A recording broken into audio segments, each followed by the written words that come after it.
إن الحمد لله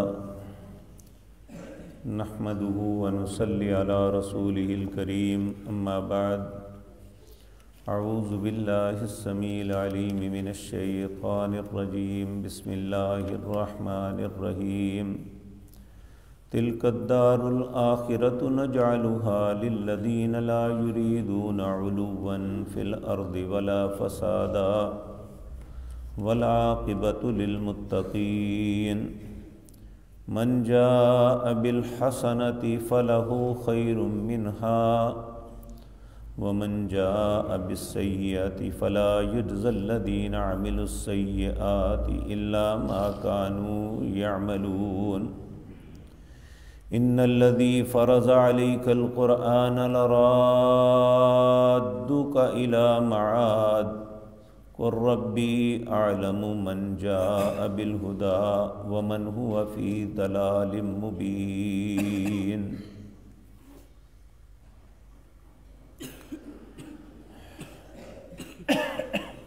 حضرات محترم، اللہ مالک نے سورۃ القصص کے اندر بہت سے انبیاء کا تذکرہ، خصوصاً سیدنا موسیٰ علیہ السلام اور فرعون کے جو معاملات تھے ان کا تذکرہ کیا،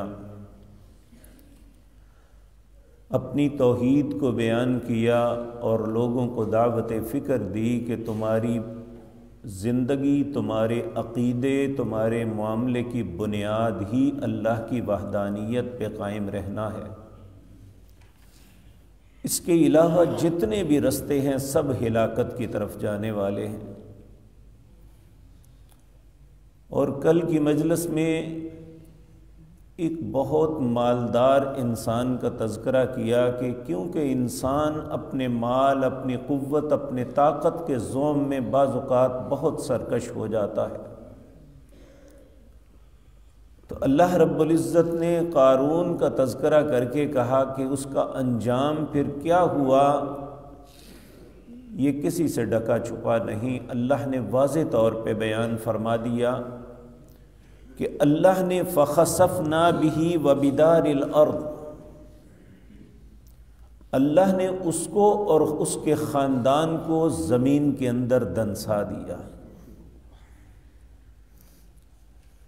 اب سوال یہ پیدا ہوتا ہے کہ آخر کس کا انجام اچھا ہے؟ اگر مال نے بھی کام نہیں آنا، اگر ہماری قوت و طاقت نے، اولادوں نے، خاندانوں نے کام نہیں آنا، تو پھر کیا چیز کام آئے گی جس کی وجہ سے انسان کا انجام اچھا ہو جائے؟ تو ان آیات میں اللہ اس بات کو تذکرہ فرما رہے ہیں کہ تلک الدار الآخرہ، آخرت کا گھر میں نے کنہیں عطا کرنا ہے؟ اس کا سبب خاندان نہیں، اس کا سبب مال و دولت نہیں، اس کا سبب قوت و طاقت نہیں، اس کا سبب انسان کی خوبصورتی نہیں، بلکہ آخرت کا گھر کنہیں ملے گا؟ لا یریدون علوا، جو بڑا بننے کی کوشش نہیں کرتے۔ اس کا ایک معنی تو ائمہ مفسرین نے یہ کیا ہے جو بڑا ہی خوبصورت ہے، اس کا یہ ہرگز مطلب نہیں بنتا کہ وہ اپنی ترقی کے لیے کوشش نہیں کرتا ہے، بلکہ یہ ہے کہ وہ لوگوں کو اپنے سے حقیر سمجھتا ہے، چاہے وہ اپنے مال کی وجہ سے لوگوں کو حقیر سمجھے، چاہے وہ اپنے علم کی وجہ سے لوگوں کو حقیر سمجھے، یا کوئی بندہ یہ سمجھے کہ میں بڑا متقی ہوں یا مجھے سب کچھ پتا ہے، دوسروں کو بے عزت کرتا رہے۔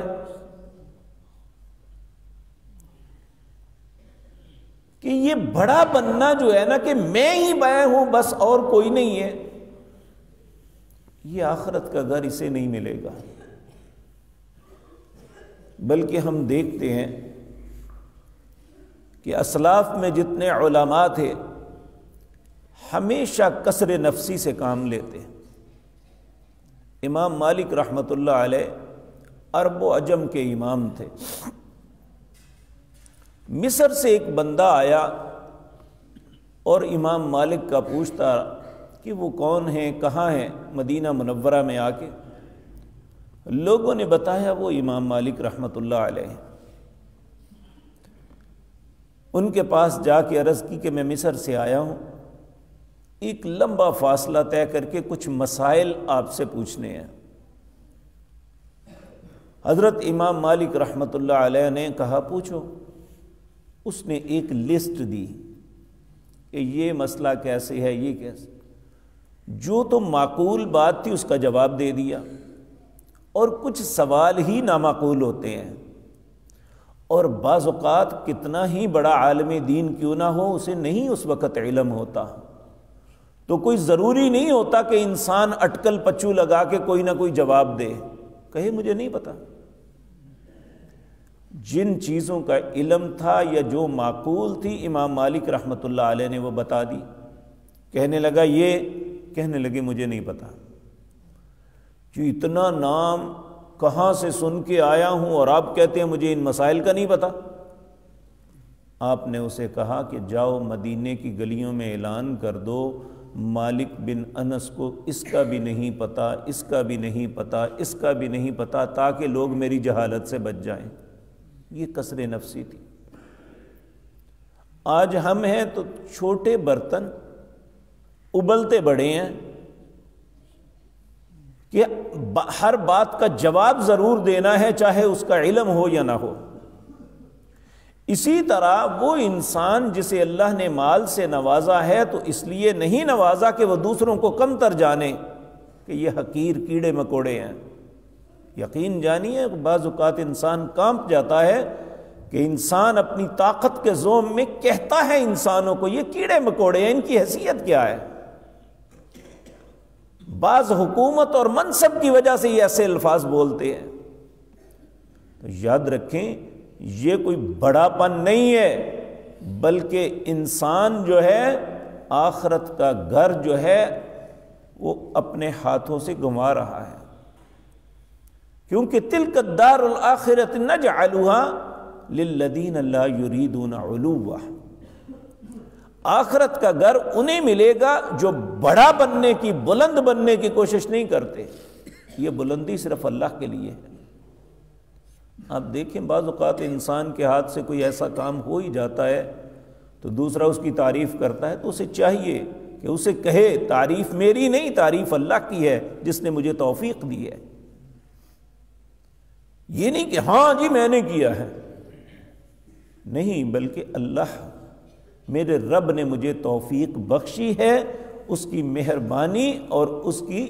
اعانت سے، اس کی مدد سے میں نے یہ کام کیا ہے۔ آپ دیکھیں نبی کریم صلی اللہ علیہ وسلم 80 سے زائد جنگیں اپنی زندگی میں لڑی، چھوٹی اور بڑی۔ 10 سال کے اندر چھوٹی سی بات نہیں ہے، کوئی مہینہ خالی نہیں جاتا، اتنی جنگیں لڑی،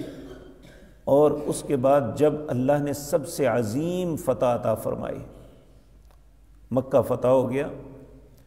ایک فاتح کی حیثیت سے سپہ سالار اعظم جناب محمد الرسول اللہ صلی اللہ علیہ وسلم مکہ میں داخل ہو رہے ہیں۔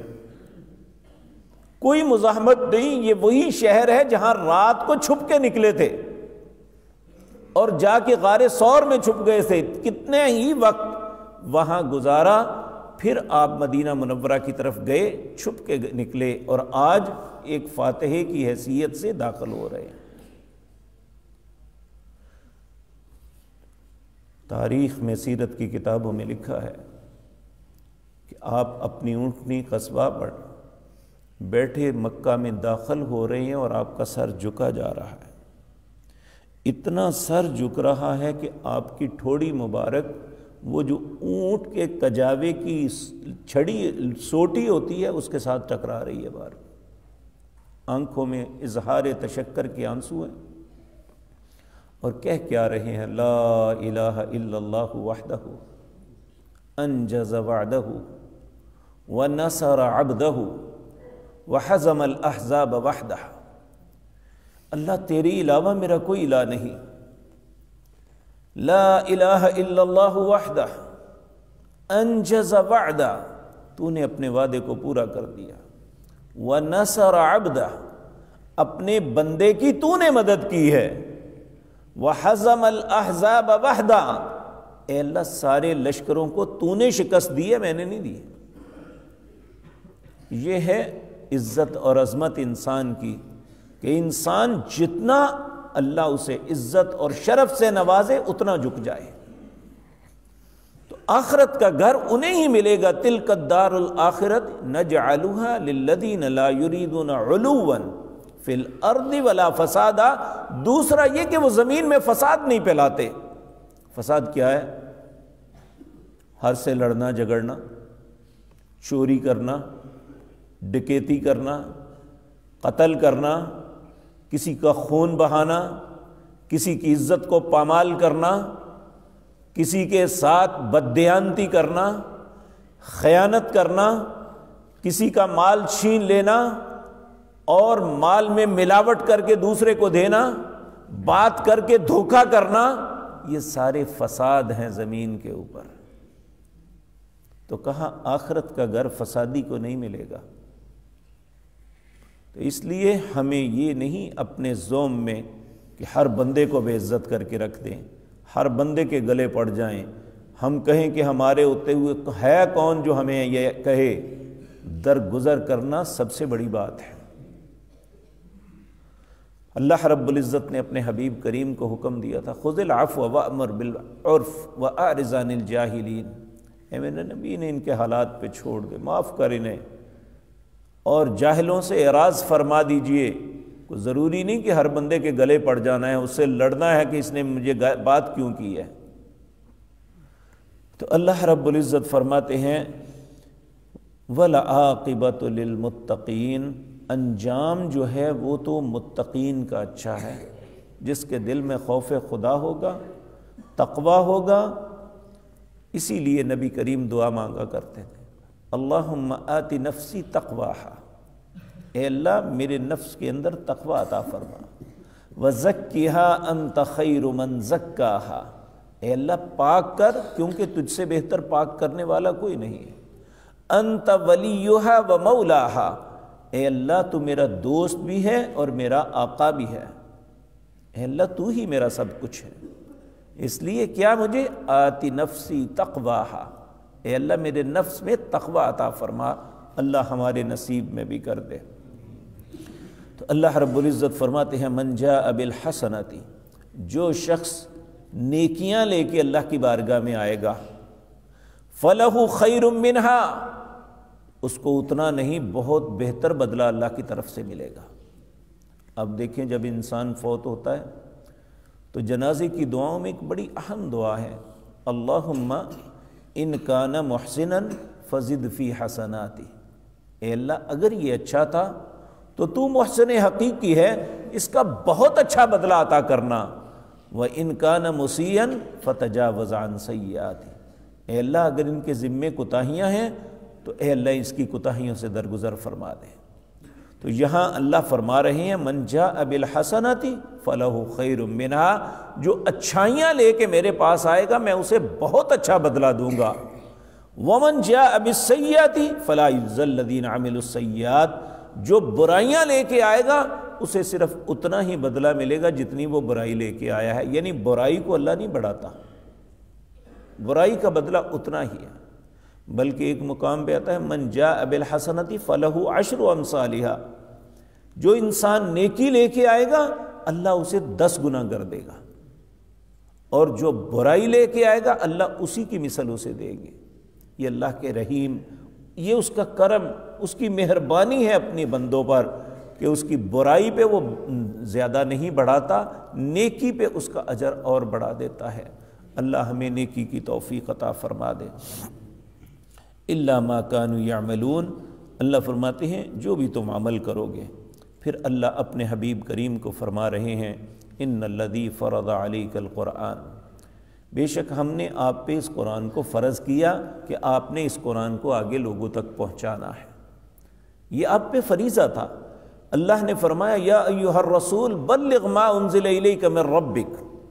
اے رسول جو اللہ نے آپ کو عطا کیا ہے آپ لوگوں تک پہنچا دیجئے، وَإِن لَّمْ تَفْعَلْ فَمَا بَلَّغْتَ رِسَالَتَهُ، اگر آپ نے ایسا نہ کیا تو یاد رکھیں آپ نے رسالت کا حق نہیں ادا کیا۔ تو یہاں اللہ فرماتے ہیں ان الذی فرض علیک القرآن، ہم نے آپ پہ قرآن کو فرض کیا ہے، لرادک الی معاد، تاکہ آپ کو ایک عظیم مقام عطا فرما دیں۔ جب آپ اپنی ذمہ داری پوری کر دیں گے تو لرادک، ہم آپ کو لوٹائیں گے الی معاد، ایک بڑے ہی عظیم مقام، مقام محمودہ، وہ مقام محمود اللہ آپ کو عطا کریں گے۔ اللہ نے، نبی کریم نے وہ ڈیوٹی ادا کی اور اللہ نے انہیں وہ مقام عطا کر دیا۔ تو اللہ رب العزت فرماتے ہیں قل، انہیں کہہ دیجئے جو آپ پہ اعتراض کرتے ہیں، آپ کی نبوت پہ، آپ کی تعلیمات پہ اعتراض کرتے ہیں، انہیں کہہ دیجئے ربی اعلم من جاء بالہدی، میرا رب خوب جانتا ہے کون ہدایت پہ ہے، ومن هو فی ضلال مبین، اور کون دور کی گمراہی میں مبتلا ہے۔ اللہ ہم سب کو گمراہی سے محفوظ رکھے، ہمیں ہدایت کے رستے پہ گامزن کر دے۔ اللہ رب العزت ہمیں عقل نصیب فرما دے،